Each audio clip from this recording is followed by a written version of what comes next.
దేవుని నామానికి స్తోత్రము. కూడి వచ్చినటువంటి మీ అందరికీ కూడా ప్రభు అయిన యేసుక్రీస్తు నామంలో శుభములు, వందనాలండి. కొన్ని మాటలు దైవలేఖన గ్రంథములో నుండి కొన్ని మాటలను తెలుసుకుందాం. దేవుని యొక్క వాక్యములో నుండి కొన్ని మాటలను మనం తెలుసుకుందాం. యెషయా గ్రంథములో నుండి, యెషయా గ్రంథము 21వ అధ్యాయంలోనే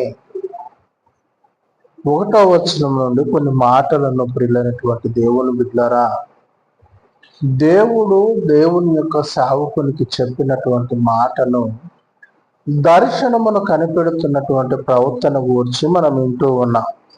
ఆ మాటను చదవండి. 1వ వచనాన్ని, 21వ అధ్యాయము 1వ వచనాన్ని, యెషయా గ్రంథం. సముద్ర తీరమునున్న, కొద్ది పెద్ద చదువు. సముద్ర తీరమునున్న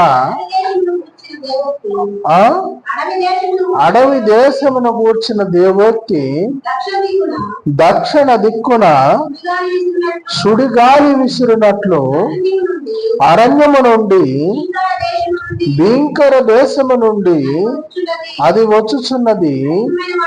కఠినమైన వాటిని చూపుచున్న దర్శనము నాకు అనుగ్రహింపబడి ఉన్నది. చాలు ప్రియులైనటువంటి దేవుని బిడ్డలారా, దైవలేఖన గ్రంథములో ప్రియ దేవుని బిడ్డలారా, దేవుని యొక్క వాక్యము మాట్లాడుతూ ఉన్నటువంటి మాట ఇది.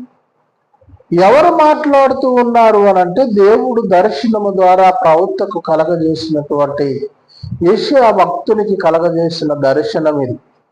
చూడండి, ఈ దర్శనమును గూర్చి మాట్లాడుతూ ఉన్నటువంటి మాట